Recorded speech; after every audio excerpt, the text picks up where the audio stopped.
Hello, and welcome to the Sisters of the Shire Podcast. I'm Abby, and with me today is my beautiful co-host Ashley. And this season, we are diving into the Unfinished Tales, a collection of stories and fragments and background details that expand on the events and the characters from the Silmarillion, The Hobbit, and The Lord of the Rings. These are the threads, or what we like to refer to them as deleted scenes, that Tolkien never fully wove into his larger works, but they do give us a deeper understanding of Middle-earth's history and lore, so they're still fun to learn about.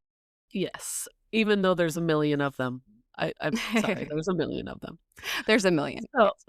So, if you've been listening for a while, thank you so much for sticking with us, and we love having you here. And if you're new, welcome. We also love having you here, but we would suggest starting from the beginning of the season or even the beginning of our podcast altogether to get the full picture. Because whether you're familiar with these stories or discovering for the first time, we do have a tendency of having nicknames for things, and, you could get to know us a little better starting at the beginning, but, teach their own. If you want to be crazy, just go for it. You do you. You do you, man.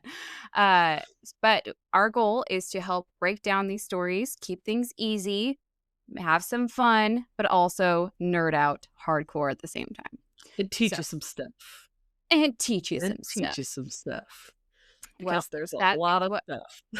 There's a lot of stuff. Well, that being said, let's get into the Unfinished Tales. Woo-hoo! Let's go. So how have you been?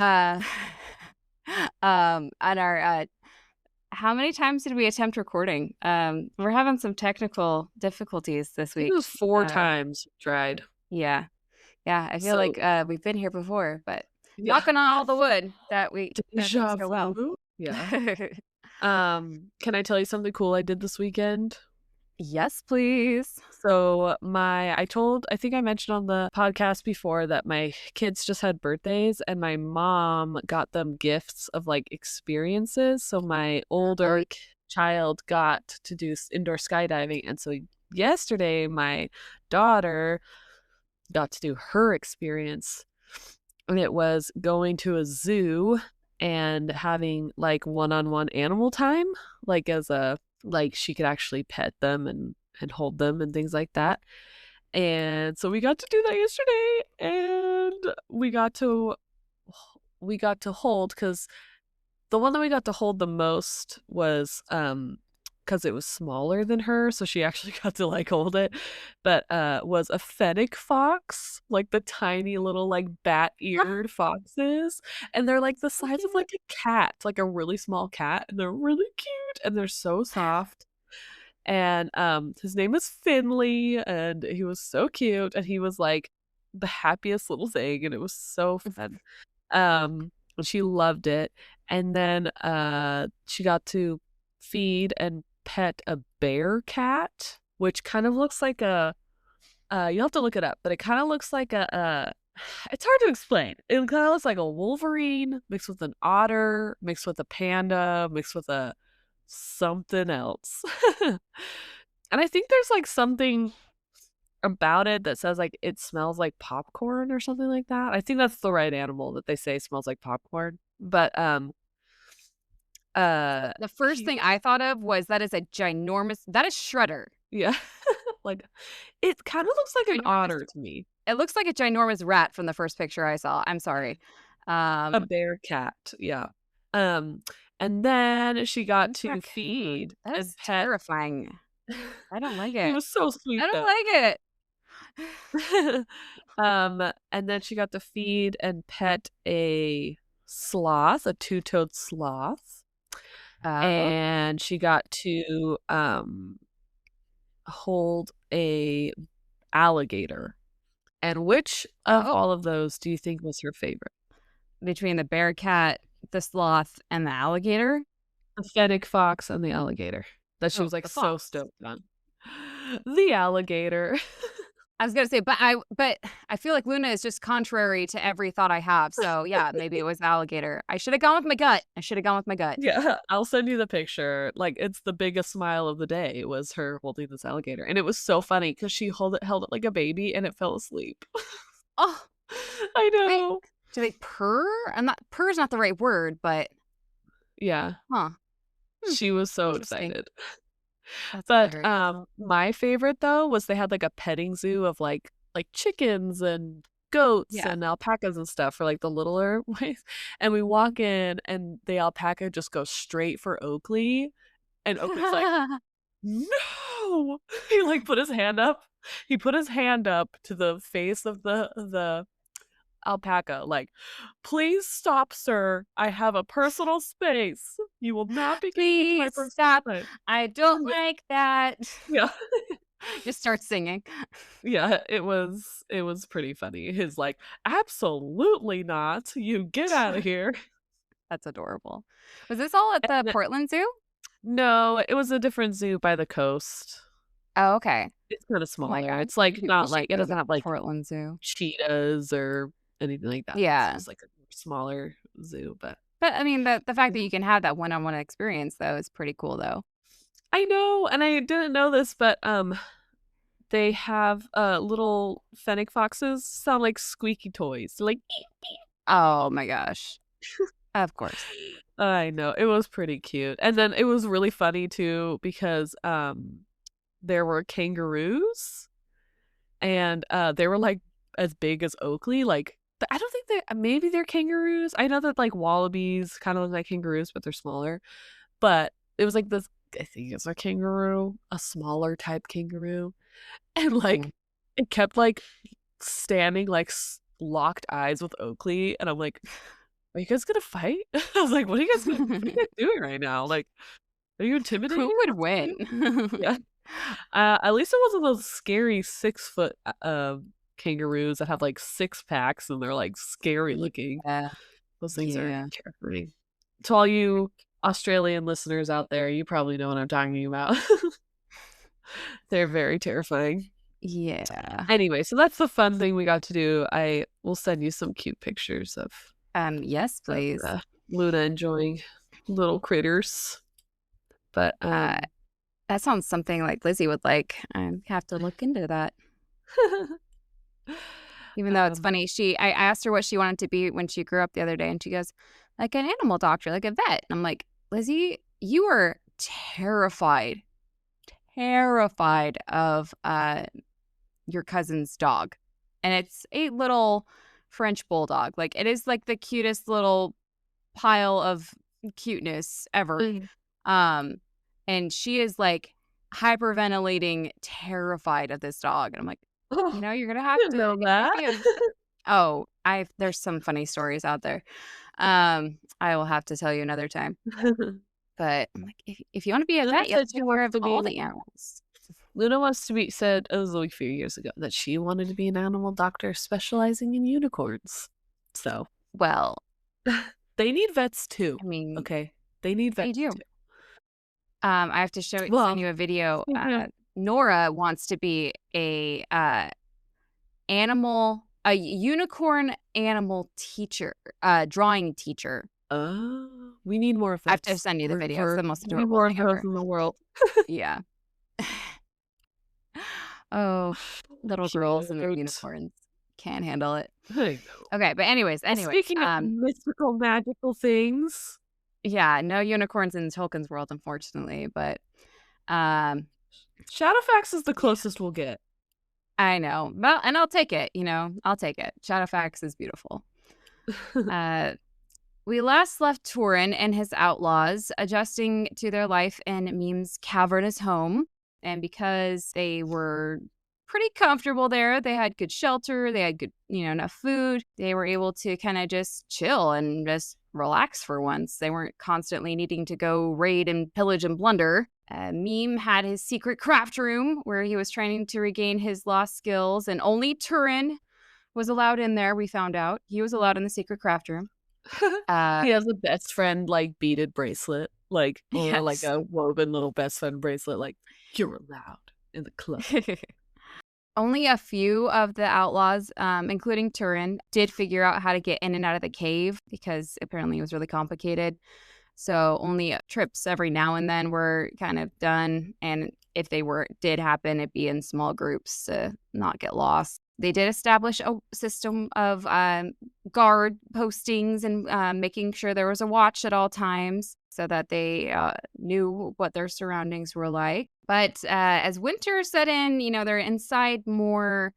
There definitely became dissension in the ranks. Meme was the one they decided to take it all out on. Made them very uncomfortable that Meme was just around all the time, and like, wouldn't life be better without Meme? And he would just like pop up like whenever they were talking, and it just made them uncomfortable. Is it like that? Is it like that Office meme where like Dwight's talking and then Angela like appears like behind him and he doesn't notice her Yes. because she's so small, and then he like turns around and he's like, ah. It's you. It's you. So while the outlaws were like, yeah, life without Meme would be awesome, Turin's like, life with Meme is awesome. I'm learning so much, and I've got a new best friend, and he likes me, and we like each other, and we have fun craft times together. But that really irritates the outlaws because they're like, we're replaced.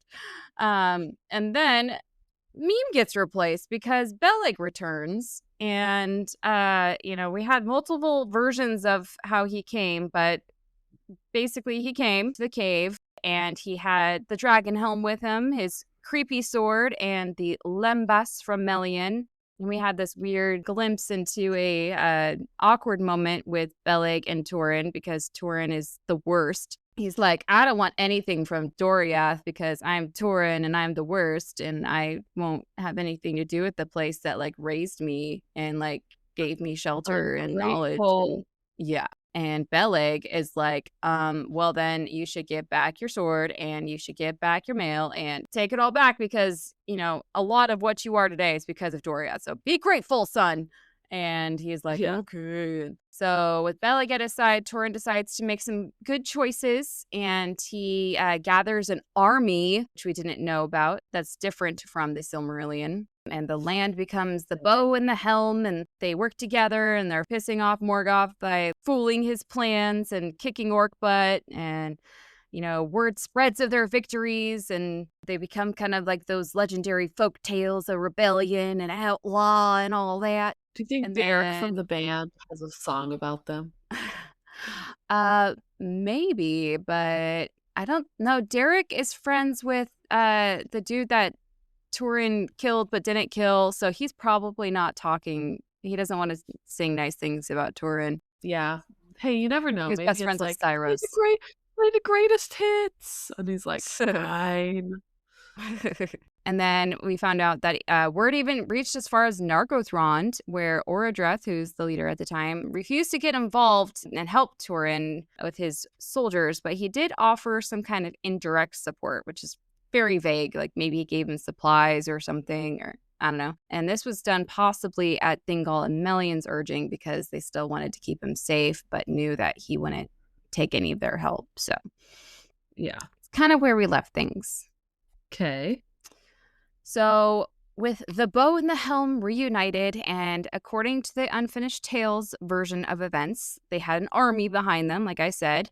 The fight against Angband is going great. It's noted by Tolkien, however, that while Belleg supported and stayed with Turin at this time, he was actually, quote, opposed to Turin's grand design. Like, what grand design?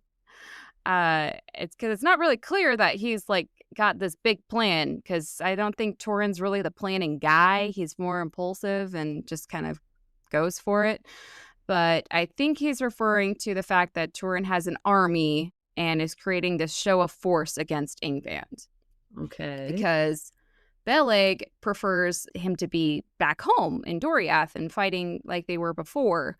But this plan of Turin's, he does prefer it compared to him being an outlaw. I mean, he's not raiding and pillaging anymore, but he's not doing it in the most effective way, if that makes any sense.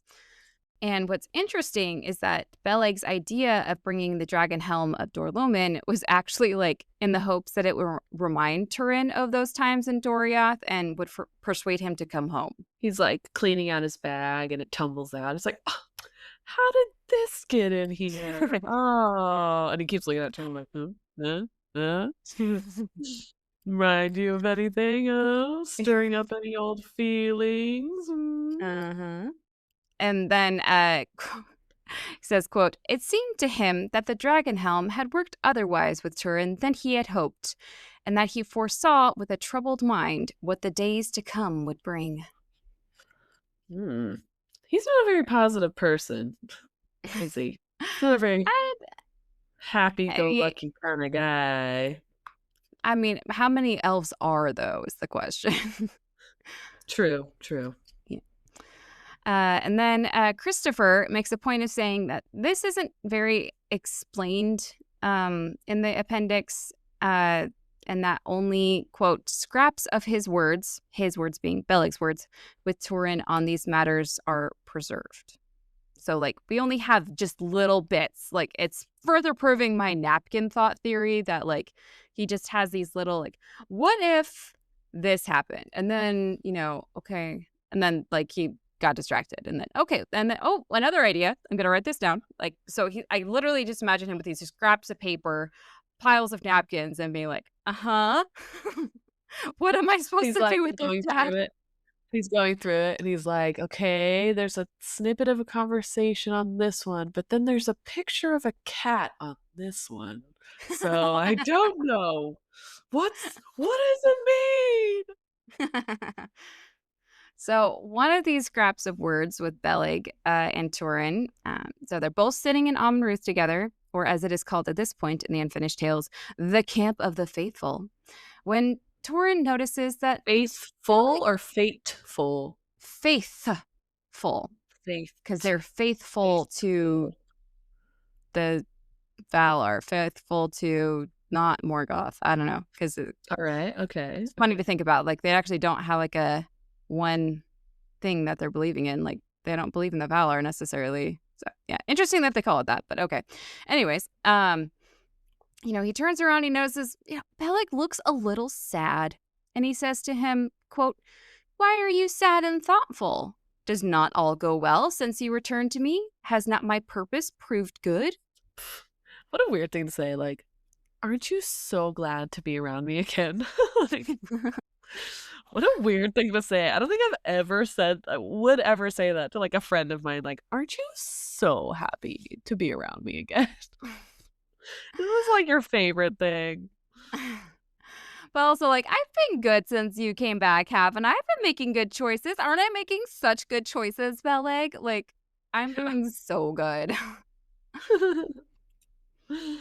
And Beleg replies, quote, "All is well now. Our enemies are still surprised and afraid, and still good days lie before us for a while." He's got to always bring in the, like, doom and gloom at the very end a little bit. He's realistic. I'll give him the realistic thing. He's seen stuff, Abby. He's been alive a long time. Yeah. He's got them crazy eyes. He's seen things. Yes. So then Turin replies, quote, "And what then?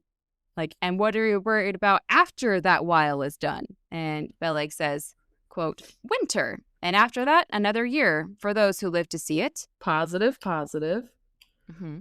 But then, I don't know why this makes me laugh. Turin asks the same question, like almost like childly. "And what then?" But why? Yeah.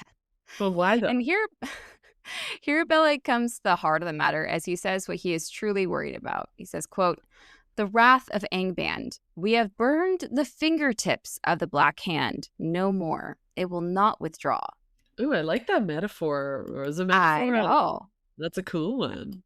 I like it. So, like, yes, Turin, we're fighting the good fight, but we're not making a difference. We're just kind of annoying him. We're not making a big dent in his plans. They're pretty far south. So, like, if he still has a control of a lot of places. Yeah, the percentage, like, if we had, like, a pie chart, it wouldn't look great on paper. Yes. And Turin's response, again, so childish in this conversation. Quote, "But is not the wrath of Angband our purpose and delight? What else would you have me do?" What do you want from me? I'm doing everything. But like, okay, the fact that it's not for the betterment of, the land or to rescue, Middle Earth from Angband's wrath, but to cause wrath to Angband is the purpose and delight. I think he's missed the perspective here. Yeah.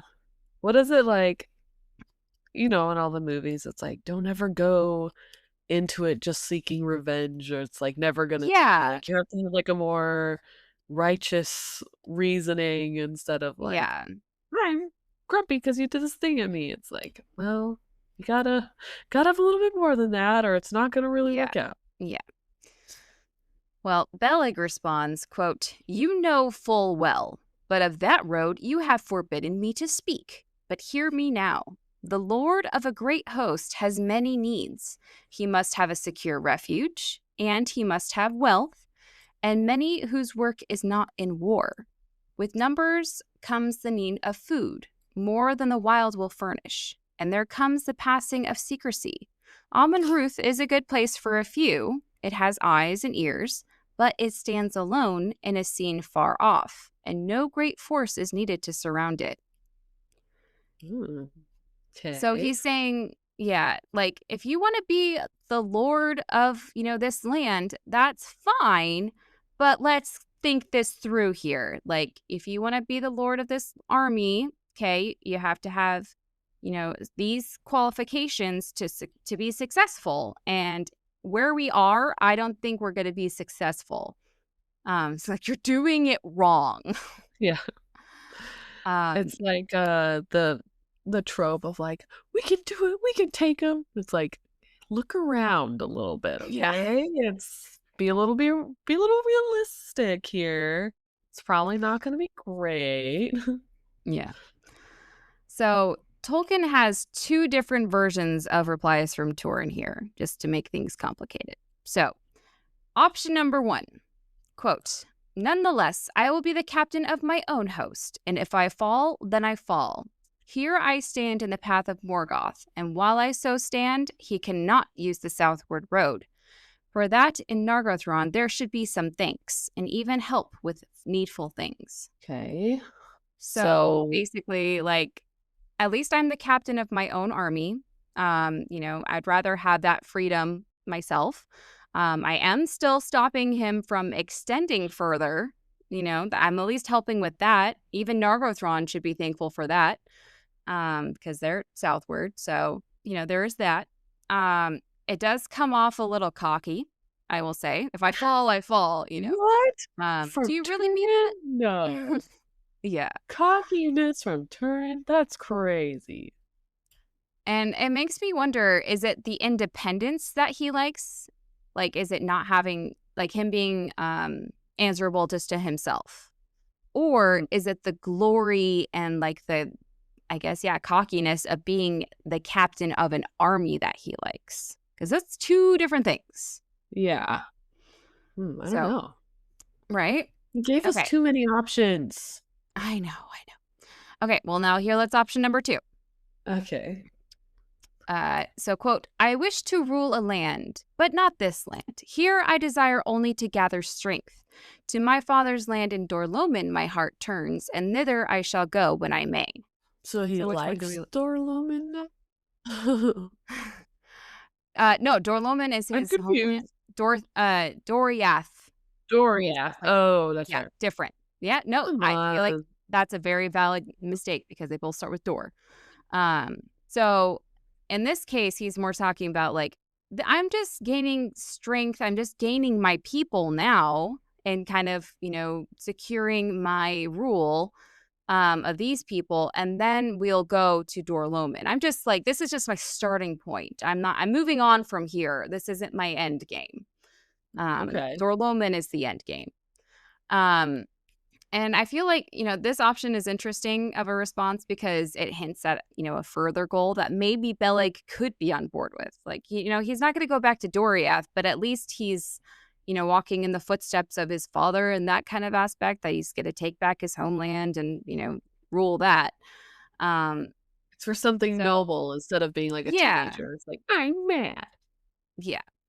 Which option did you like better? Which one sounds more like Hurin to you?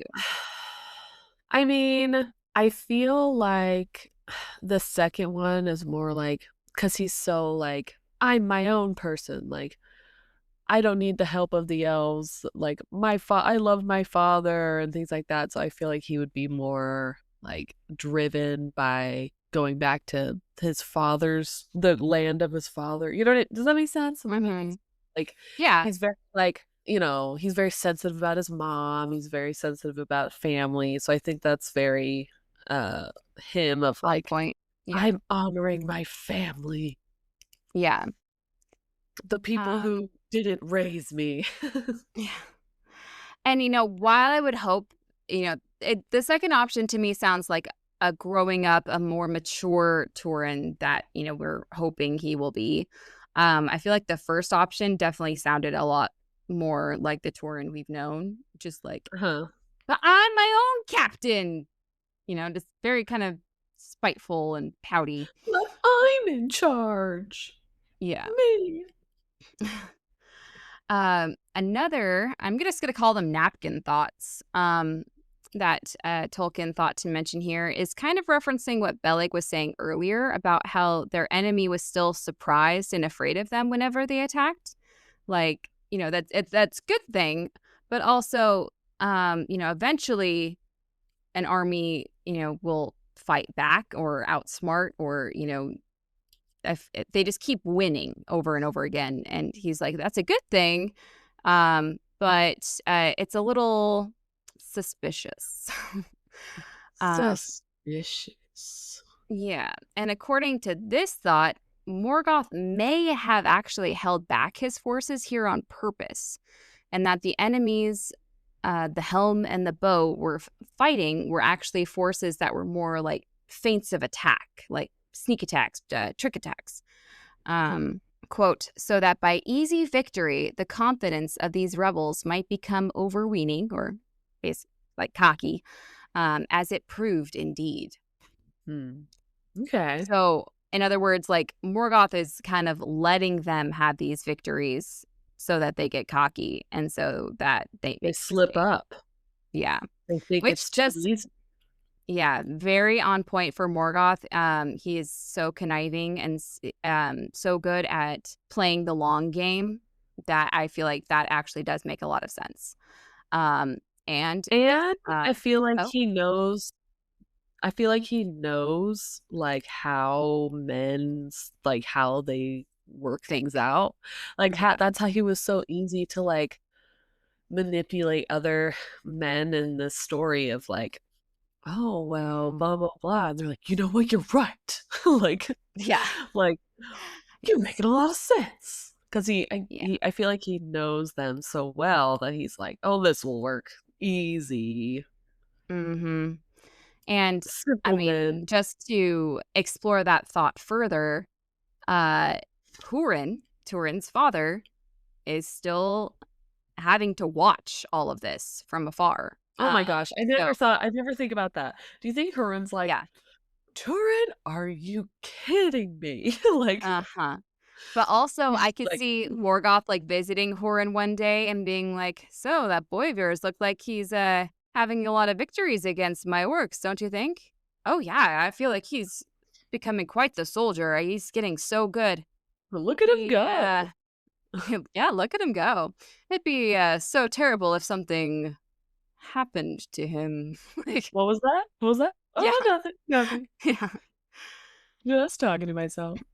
yeah, No, I can see him also like Morgoth is watching Turin with like him and Hurin are watching Turin, and there's like embarrassing parts where he's like, "You're not my real dad," like just very like yeah, teenager embarrassing things, and like Morgoth turns to her and he's like, "Ooh, cringy," or he's like, yeah, "Oh, who raised this boy? Like, yeah. is this your Oh son? wait, Are not you you. captive?" Ha ha ha Yeah, ha. yeah. Too bad his father's not around. Yeah, He really I think like a lot about digs the in. TV series that Horan gets to watch with Morgoth a lot. Is it Used to be so sitcom, like Full yeah. House, or is it like is it like gritty documentary. Yeah.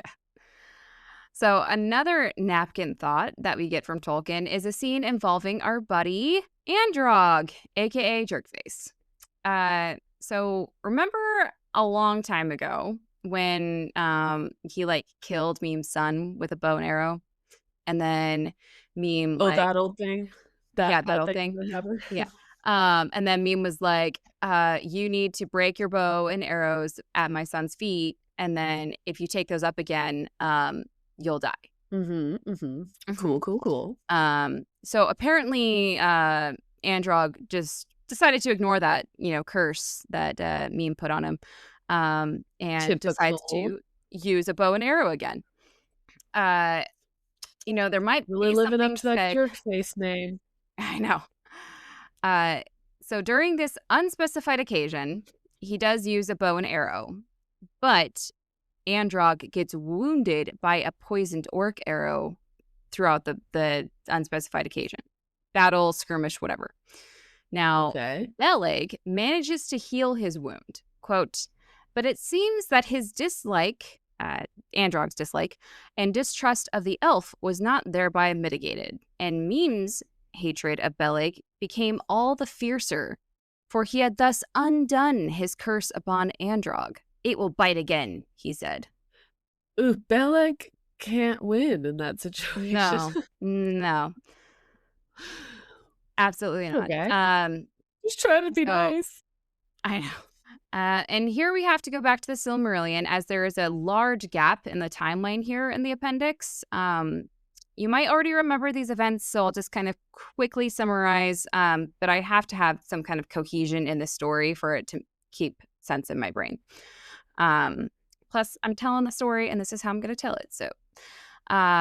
So between all of that, Morgoth's forces have been attacking all over Beleriand, but his orcs have been scared to go towards a particular area as it was being guarded by Turin and Beleg, and like we said earlier, became known as the Land of Bow and Helm. Which I really want, like, can someone please make, like, a really cool, like, from the 80s action, like, the bow and the helm with like, and it, like, the name comes across the screen with like fire, like lightning and stuff, and it's like them fighting back to back, like, like, I need an opening sequence for their super cool TV show that they have. Yes. So Turin, in the Silmarillion, gave himself a new nickname at this time. Doesn't seem to happen in the Unfinished Tales with the nicknames. Seems to be a Silmarillion thing. And his nickname at this time is Gorthal, which is the Dread Helm, which is whoa, yeah, so metal. Remember how I compared their story here in the Silmarillion to being closer to like a fake folk tale or like an outlaw story that would just spread far and wide and be kind of a point of hope to the people, like Robin Hood, or like they sing about it, around the pubs and stuff like that. Yeah. Well, there is one bad thing about getting that famous, and I'm pretty sure this ended up happening to Robin Hood once or twice. Well, the problem with being sung about and talked about so much is that the enemy hears it too. And, whether or not the tales are all true or the details are getting a little fudged, there's still data that the enemy is getting. So it's like in Hercules, when Pain and Panic, like, they're wearing his Hercules like shoes. You're wearing his merchandise. I don't know. I thought it was kind of, what does he say? Dashing. Yeah, kind of dashing. There's like you hear the orcs like singing songs about him, like under their breath, like working. He's like, "What are you singing?" Sorry, it's just so darn catchy. I can't get it out of my head. Song, "The Bow and the Helm," that's like the coolest song on the radio right now. Where you at, man? Well, word got to Ingband, and therefore to Morgoth, that this guy in a dragon helm was causing all sorts of trouble. And wouldn't you know, I'm pretty sure that, Hurin's son Turin wore a dragon helm. That must be him. Oh, and the tales say he has a stronghold on a hill named Amon Rudh. guess I know exactly where to place all my spies then. Like, maybe this You the made it too easy. so specific. Yeah. So one day, Neem and his sons are away from Amon Rudh and they're gathering their cool earthbreads when, of course, they were found by the spies and captured. Of course. Now, I like to think beyond, what's said, right? I like to question the narrative. I like to think of the motivations behind things. So I can come up with a bunch of reasons. Some selfish, some not so selfish, some understandable, some not. As to why Meme would give up the secret how to get into the cave of Amon Rudh. So some of my ideas are, maybe Meme didn't want him and his son, the last of his race, to die. I think that's understandable. Maybe, Meme, faced with the aspect of death, just simply wanted to live more. There is that survival instinct in all of us, and we don't know how we're going to react until we are put in that position. Understandable. Maybe he remembered that one time the outlaws killed his other son. I mean, it wasn't that long ago.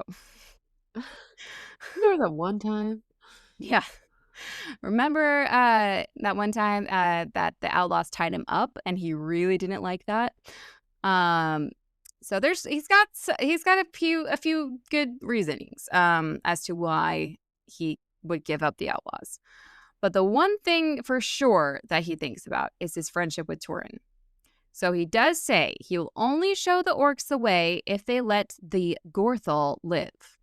And here the orc captain laughs at Meme's trying to cover up Turin's real identity and tells him, oh, that Turin son of Hurin, he won't be killed. Don't worry about it. And with that assurance that at least the one who was always nice to him won't die, Meme shows the orcs the way to Amon Rudh. Like you could trust an orc. I know. So they attack at night. So many of the outlaws were killed in their sleep, which is a blessing in some way. However, some did manage to run away by an inner stair that led to the top of the hill where the red flowers grow at the top and where those red flowers were made even more red. A net was thrown over Turin. I don't know why the net thing always makes me laugh. And he was taken away. Beleg see him was in the struggling under a net, like a mermaid or something. Beleg was in the fight on the top of the hill and was wounded, but was still alive by the time Meme showed up to see, the aftermath of everything. Now, Meme sees Beleg there lying on the ground and decides to take his chance to kill that elf that he hates so much. So he goes to grab Beleg's creepy sword that's laying nearby a body, underneath a body. But luckily, Beleg had enough strength to get up and grab the creepy sword before Meme could pull it out. So Beleg thrusts the sword towards Meme and he runs away screaming. And Beleg yells to him about how the House of Hador would get their revenge on him. The House of Hador being Turin's house. Can I say, in my mind's eye, Meme looks like Warwick Davis's character in Narnia, where he's a dwarf, but he's like in the is it Prince Caspian movie, where it's like Peter Dinklage and Warwick Davis, and Warwick Davis turns to be the evil dwarf. I can only remember Peter Dinklage, but I remember the other one. When you see it, you're like, oh, and then you want a good visual of a kind of dwarf that looks like that. That's what I'm picturing. Okay. In my head is that he tries to kill, I think, one of the kids, the Pevensey children. So that guy. Yeah, it was that guy. But do you understand what I'm saying though? In my mind's eye, I can see him being all creepy. Yeah, I can see it. Well, now at this point, picture that in my head of him trying to attack Beleg like that. Yeah. So now that we filled in the gap, we can go back to the unfinished tales, and surprisingly, back to Androg, aka Jerkface. Now, you might have heard me say when I gave the summary of events that the outlaws went by an inner stair that led to the hill and been a little So they weren't confused. climbing the hill. No, they was inside. Now, that doesn't add up because the only way that we have heard is to get to the summit was by an outer stairway. It was secret even to us. Yes. Well, that stairway was in fact found by Androg earlier in the story. This is another one of those napkin thoughts. So he, of course, wasn't one of the guys that knew his way around the caves. So there's two versions. Either, one day as he's trying to, come back to the cave, he just gets lost, which fine. Or I feel like this is more on point for Androg. One day in winter, with food being scarce and not liking or really trusting Meme, Androg's like, you know what? I bet he has a secret stash of food. I'm going to go look for it. And he just starts wandering around and also gets lost. Very on point for Androg. So it's at this time that Androg finds these secret hidden stairs that lead to the summit of Amon Rudh. However, he never told anyone about it until the orcs attacked, and he's like, hey, Turin, there's stairs over there. Let's escape that way to the hilltop. Quote, it has the exit sign, like the stair exit sign illuminated above it. Yes. Quote, there he is said to have fought more valiantly than any, but he fell at last mortally wounded by an arrow, and thus the curse of Meme was fulfilled. So Androg fought more valiantly? Mm-hmm. Oh, against orcs? Mm-hmm. Hey, in the very end, he did something good, I guess. Right? I'll give him that. And so it was his... You get one. You get one. His mischievousness that found the inner stair that led to some of the orcs escaping, or to the orcs escaping, the outlaws escaping to the hilltop. So that led Beleg up to the hilltop, Turin up to the hilltop, where they could have all just been slaughtered in the cave. Thing. Yeah, out of mischievousness. It counts. It counts. So that's actually where I'm going to leave you today. So a little shorter, but mysterious stairs. I know. Cool. Well, at least we had ended on a happy note that somebody who was pretty awful most of the book did something good at the very end. Yes. Jerkface is somewhat redeemed. Well, thank you for joining us. A gold star for Andrew. Thank you for joining us on this journey through Middle-earth. Please don't forget to follow the Sisters of the Shire podcast on Instagram, where we share updates and fan art and a few memes just to keep things fun. I've been posting a series of memes that I'm memes. Big thank you to our patrons, Dan and Tom. Your support, we couldn't be here. We would not be here without it. And I really, really appreciate it. We appreciate it. We appreciate it so much. If you would like to join them and support the podcast, you can check out our Patreon at patreon.com/Sisters of the Shire podcast. We have 3 different tiers that have all sorts of cool things with each one. Go there, check it all out. And what's not on there is that we will sing you a song if you join. And oh no, I'm not sure if you have heard the episodes where we have sung a song. They're pretty awesome and awkward and amazing, if I do say so myself. I will say this, just throwing it out there in your brains, that I haven't talked to Ashley about this, but it's gonna happen. We are soon celebrating our 3-year podiversary anniversary of starting this podcast, and I was thinking throughout the month of interviewing or having our Patreon subscribers come in on the show again and joining us for an episode. Yes. So I love that. Yeah. And I'm trying to also get some special guests, which I'm trying to get. Hopefully they will say yes. So I know. So if you are, so Dan, Tom, get ready. You're probably going to join us on an episode. Brace yourselves for all of our awkwardness. Well, if you can't join our Patreon, we totally understand. If you could just please help us in another way by submitting a review or a rating, that really helps us spread the word and gets us found in the podcasting algorithms.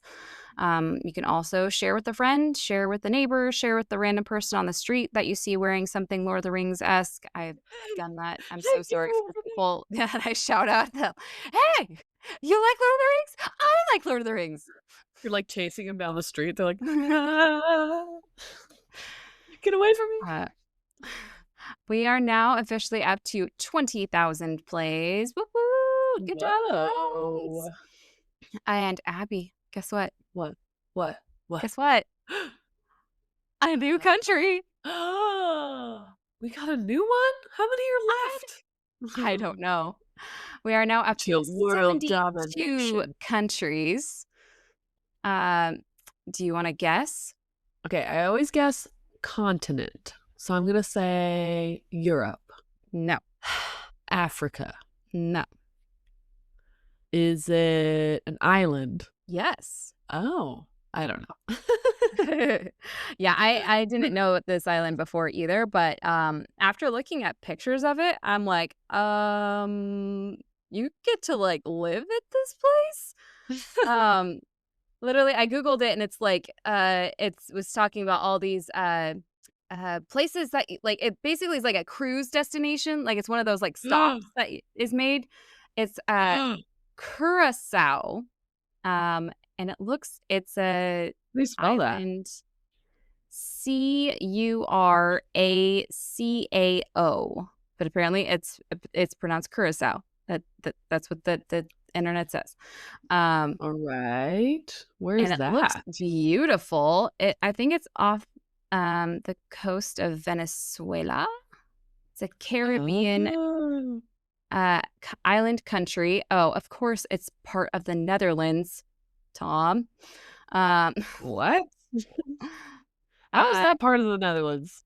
It's one of those that colonization thing that we don't talk about. Oh, okay.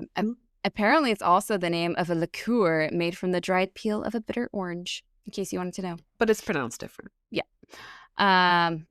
So yes, thank you, listener from Curacao. Whoa. It looks beautiful. That looks so cool. I know. You want to go?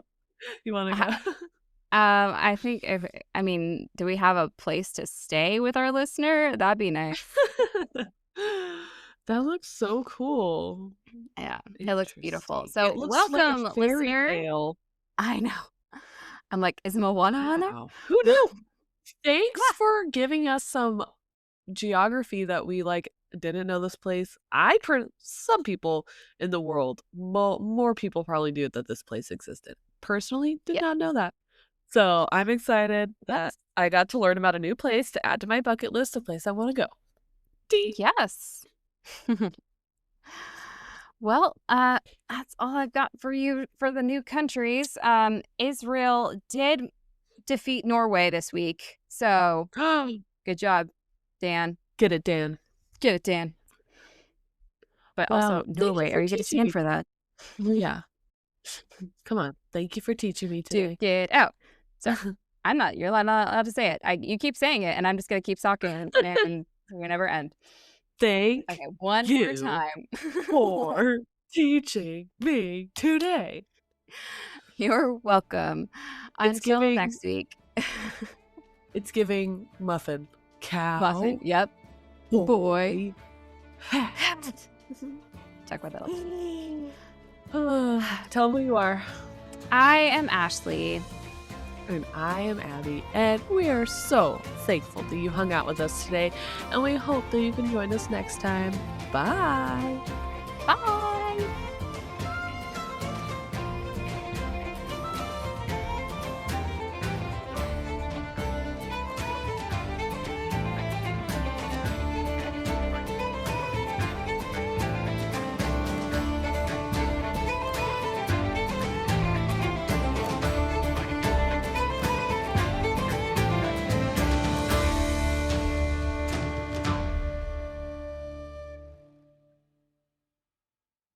Thank you for teaching me a day. Yay!